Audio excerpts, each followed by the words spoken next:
इधर देखना है और ना उधर देखना है, जिधर तुम खड़े हो उधर देखना है।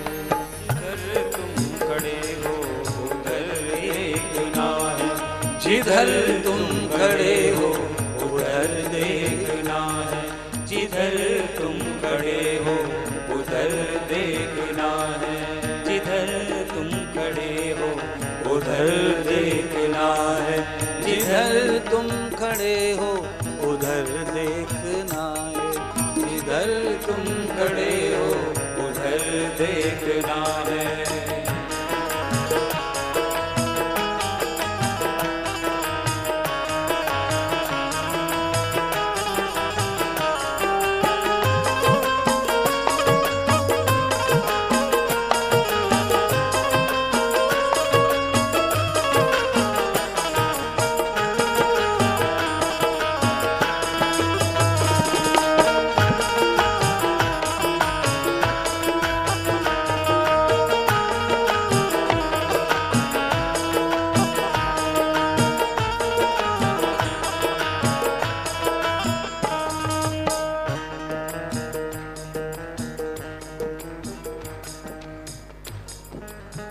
ऐसी पंक्तियों से लाभ क्या मिलेगा?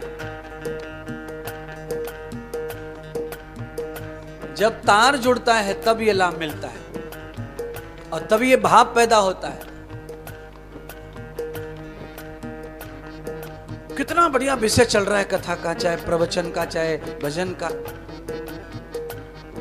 पर अभी हमें रंग नहीं पता भगवान के पावन जीवन, संबंध नहीं है भगवान के स्वरूप का, तो अनुभव नहीं है तो दीवानापन भी नहीं है। जब दीवानापन आता है, अनुभव आता है, तब ये पंक्तियां निकलती हैं। जिधर तुम खड़े हो उधर देखना है, जिधर तुम खड़े हो उधर देखना है, इधर देखना है न उधर देखना है, इधर देखना है न उधर देखना है, इधर देखना है न उधर देखना है, जिधर तुम खड़े हो उधर देखना, जिधर तुम खड़े हो उधर देखना है, जिधर तुम खड़े हो उधर देखना है, जिधर तुम खड़े हो उधर देखना है। नारद जी काम पे लगाए व्यास जी को, चले गए और व्यास जी काम पे लग गए निश्चय होकर के। क्यों? व्यास जी को टाइम पास नहीं करना है, कुछ बालक बच्चे नौकरी चाकरी नहीं मांगनी है भगवान से मांगना है कि भविष्य कलयुग आने वाला है, कैसे उद्धार होगा, उसके लिए कोई औषधि दो महाराज, ये बीमारी आने वाली है कलयुग की। क्या कर रहे हैं व्यास जी फिर?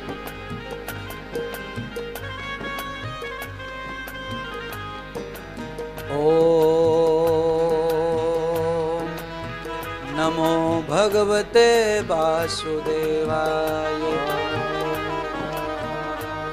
नमो भगवते वासुदेवाय, ओम नमो भगवते वासुदेवाय, नमो भगवते वासुदेवाय, ओम नमो भगवते वासुदेवाय, नमो भगवते वासुदेवाय। 6 महीने हो गए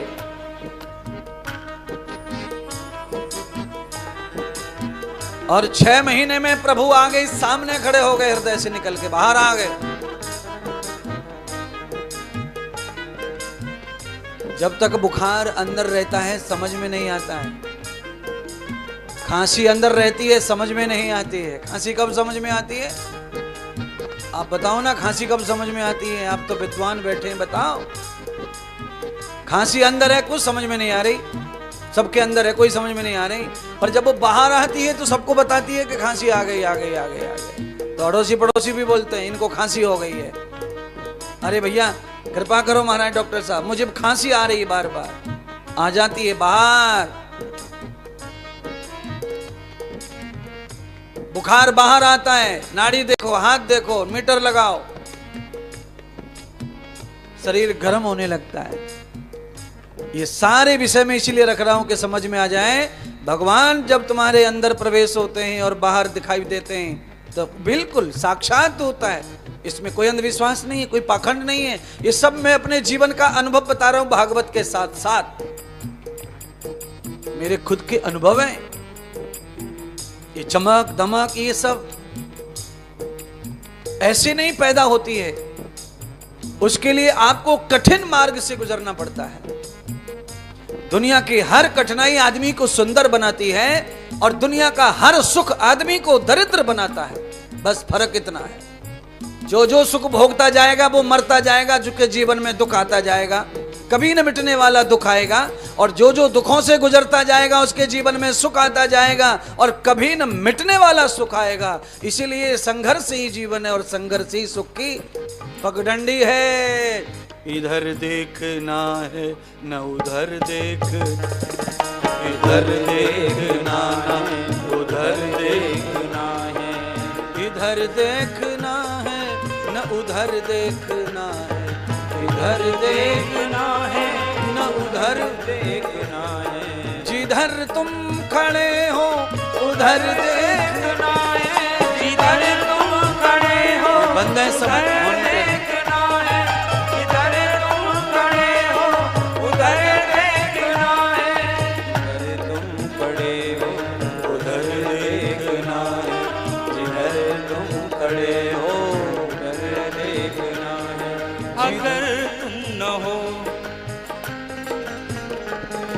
अगर तुम न हो दीनों की आहों के आशिक, अगर तुम न हो दीनों की आहों के आशिक, आहें का अपना असर देखना है, तो आहों का अपना असर देखना है, तो आहों का अपना असर देखना है, तो आहों का अपना असर देखना है, तो आहों का अपना असर देखना है। अगर तुम होते दीनों के आशिक, अगर तुम न होते दीनों के आशिक, अगर तुम न होते दीनों के आशिक, तुम न होते दीनों के आशिक।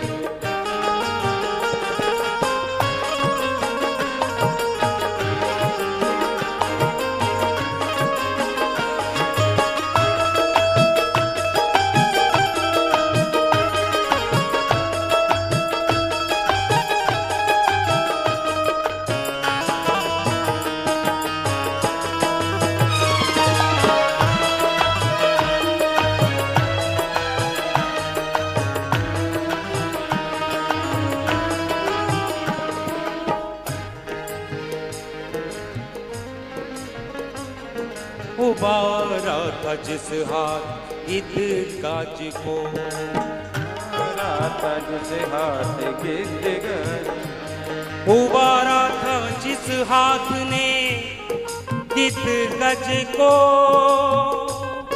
उसी हाथ का अब असर देखना है, उसी हाथ का अब असर देखना है, उसी हाथ का असर देखना है, उसी हाथ का अब असर देखना है।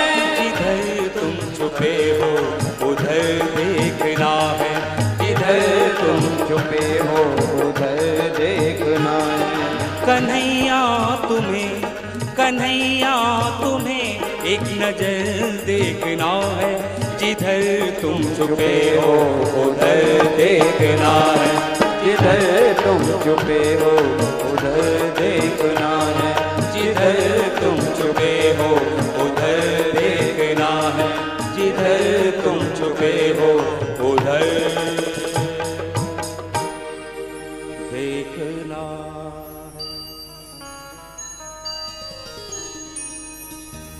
ये जो भजन है ना,